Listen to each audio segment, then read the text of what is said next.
Spiral Dial. Sci-fi with a soundscape. Sing, Archie murmured.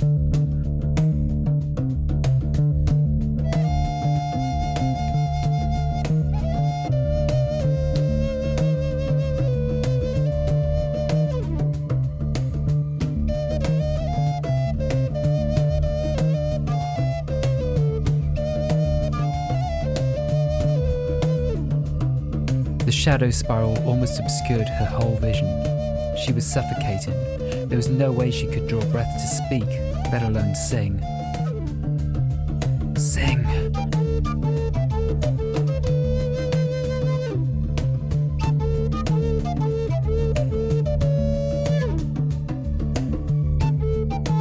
Sing, he repeated.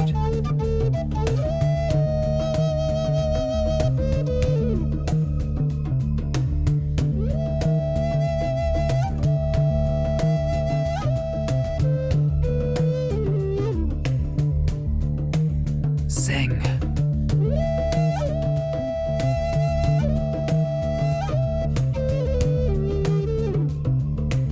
Sing. Sing.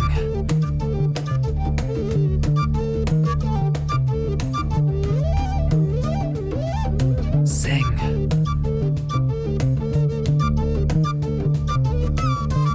He took a deep breath and started to produce the most wonderful sound. A low note, soft at first, then deepening and splitting until she was not quite sure what pitch it was. It seemed to divide into many parts while still returning to the same source, forming one consistent whole. As she sang, she felt that familiar tingling sensation. A trickle of icy coolness ran down her spine, relieving the pressure enough for her to breathe more freely. He paused. As he did so, the sound he had produced seemed to linger and the shadow spiral receded. Jessica could see faint blue clouds dispersing above him. Where each one made contact with the wall, the orange glow seemed to dim slightly to a bright yellow colour. As he began to sing once more, she felt it, an unmistakably cool breeze. He produced a particularly large blue puff which came to rest on the wall just behind her. Leaning back against the yellow surface, she found it a pleasant temperature to touch.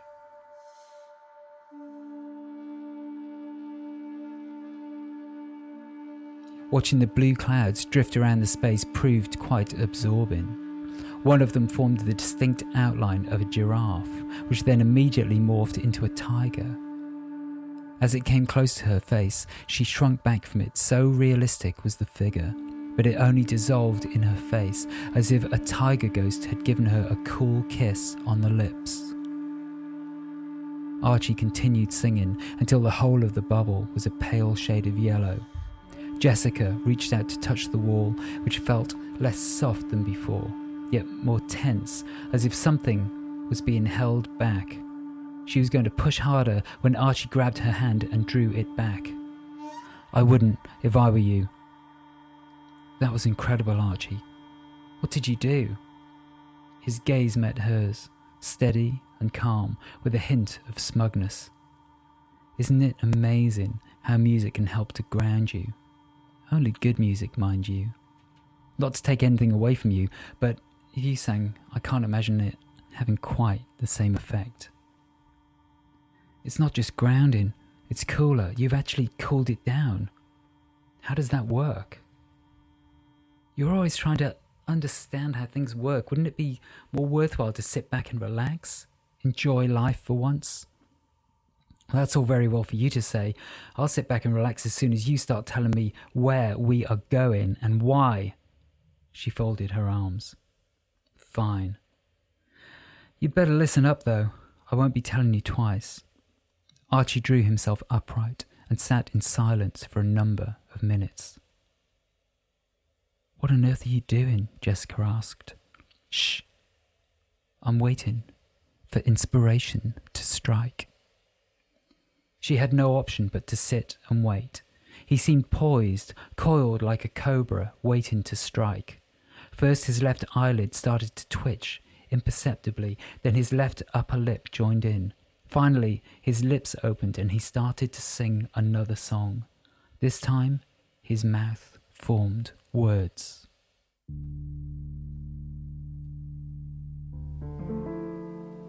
Climbs over you, lies under you, into many parts, floats out of you, slides into you, into many parts. Sound speaks to you, sound soothing you, into many parts. Sound smothers you, sound shatters you into many parts. Earth over us, earth under us, into many parts. Earth out of us, earth into us, into many parts.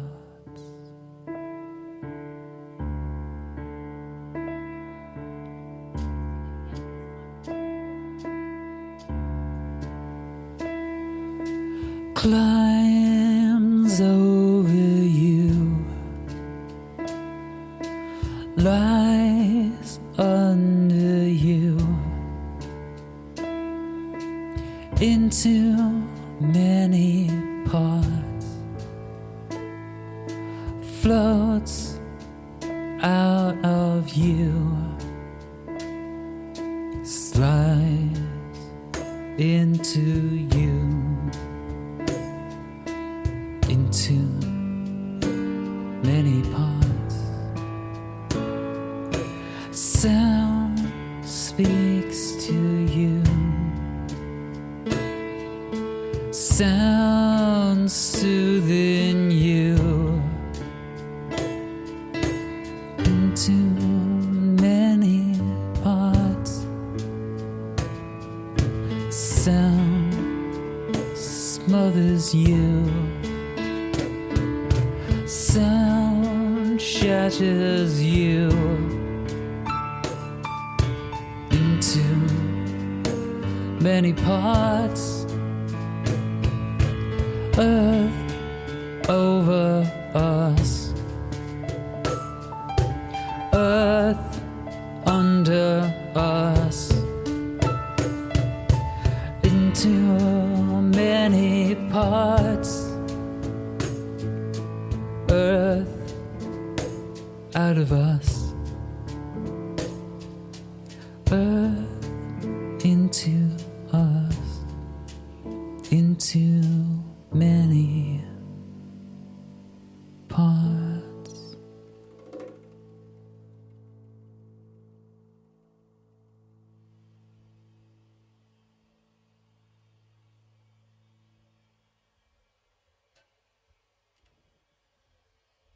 As he sang, the surface of the bubble appeared to soften, developing a texture which could only be described as tactile. Jessica stroked it repeatedly. It reminded her of Finn. She wondered what had happened to him. The surface almost felt furry.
Looking closer, she was shocked to see that there, beneath her fingers, was a thin, downy layer of human hair similar to the head of a newborn child. She let her hand fall, horrified, as Archie carried on singing. The sound seemed to draw her backwards, towards the wall, and she could not help but stroke it again. As he sang, the surface cooled until the temperature and texture of the wall were indistinguishable from her own skin. It was as if she was stroking her own arm. She touched the skin of her left forearm. In comparison, it felt identical.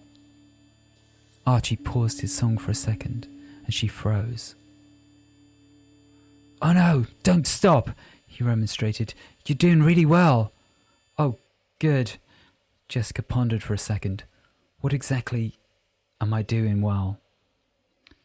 "I'm not completely sure what either of us are doing. Did you hear the song?" "I did. It was beautiful. What does it mean?" "I'm afraid I can't tell you. The music just comes to me. It comes and then it goes. I don't remember any of it. It's better that way, don't you think?" "I'm sure you're right. I wish I could work out where we are. What on earth are these walls made of?" "Oh, that's easy." Archie cried and leapt to his feet. Peering at the walls, he started pointing enthusiastically. "See here? It's crystallizing. You can see all of them, changing." Jessica ventured closer and inspected the wall. A fine network of veins seemed to pulsate along the surface, dividing it into many parts. "It looks almost crystalline," she marvelled. "Yes, you're right. I knew you weren't a total doofus." Archie was delighted. Jessica managed a faint grin, patronising company she could put up with. For a little while. He took her silence as an invitation to carry on talking. "Look, if you stand over there," he skittered over to the far side of the chamber.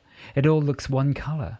And then, when you walk over to the other side," he sidestepped gracefully across the room. "You can see that it looks totally different. Isn't that incredible?" Jessica tried it.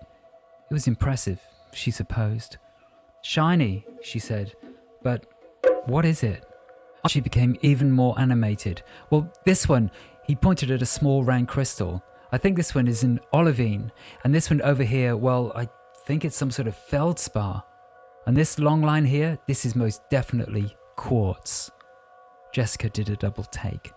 "Wait just a second, you're telling me that these are rocks?"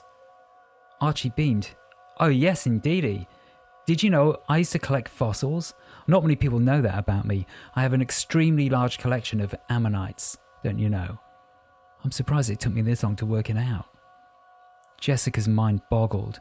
Before she had a chance to fully process this fact, he carried on talking.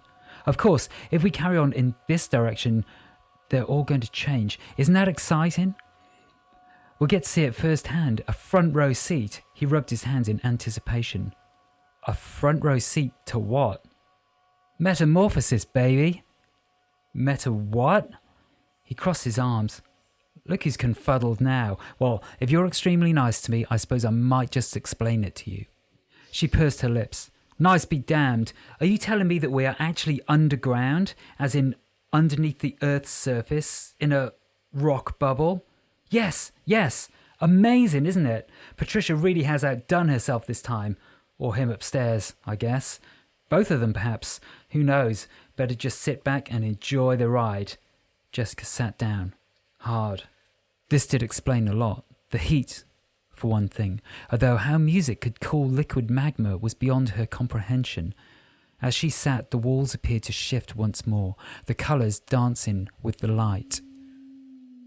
The shimmering reminded her of that first day on the wharf when she had first met Ant.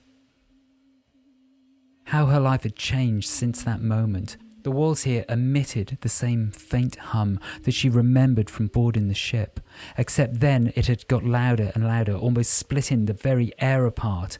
Here, it was subdued. It seemed it was waiting for something. Looking down, she saw a group of shadows passing underneath them. They looked like a shoal of subterranean fish. "Do you think the shadows contain other people?" I'm really not sure. Patricia never tells me anything. She knows I prefer to improvise. Archie sat down cross-legged on the floor and gazed up at the ceiling. If there are other people, they're going the wrong way. How do you know we're going the right way? Jessica retorted. My way is always the right way, darling. I thought we were agreed on that by now.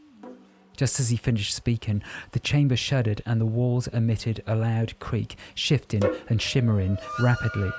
Jessica could feel a wave passing underneath her from one side to the other, getting stronger and stronger, as if she was still on the ship, storm-tossed. It was quite a soothing sensation, like lying on a surfboard. She tried surfing once in tropical waters. She'd picked it up quickly. The memory made her smile. She shifted from one hand to the other, moving with the waves as they intensified. Archie merely rolled his eyes at her and resumed his ceiling gazing. The hypnotic movement soothed her into a trance. Gazing into the flickering light, the irregular shapes of the crystals seemed to form themselves into patterns and then faces. She saw her mother, smiling. How long had it been since they were together? Leaving had been hard, but it had been necessary. All the same, regret suffused through her. She could see a tear forming in her mother's eye and trickling down her face before it solidified into a vein of quartz and she faded into the rock. She saw the sea and the sky all etched out in shades of amber. Then the outline of Spiral Dial itself approached, coming closer and closer from above, as if she were flying above the captain's office. The captain was suspended in her hoop above the desk, which was shaped like a giant ammonite, curling and curling into a giant spiral. Jessica reached out her finger to touch the table and felt her finger pricked by a sharp object. Someone grabbed her hand, holding it back. She was shaken roughly. "Wake up!" She opened her eyes with a start. Archie was holding her right. She opened her eyes with a start. Archie was holding her right hand firmly in his. What's going on? You were about to put a hole in our only form of transport. What do you mean? I was just getting some rest. Anyway, I very much doubt anyone could put a hole in solid rock. Look. Jessica lifted her hand and prodded the floor. Archie's eyes widened in horror, but it was too late. Look. She pulled her hand back in triumph. I told you so. But Archie was still looking down at the floor. A glimmer of anxiety rose in her. Following his gaze, she saw that the spot where her finger had touched was now white and opaque, like the substance which had let Archie pass into the chamber earlier on. Experimentally, she prodded it again. I said, don't, you idiot! Archie cried. Her touch shattered the white rock. It dissolved into powder, throwing up a small, pathetic cloud of dust. Red-hot magma bubbled up through the hole. She leapt away from it, looking around desperately for something, anything, to help escape the deathly heat.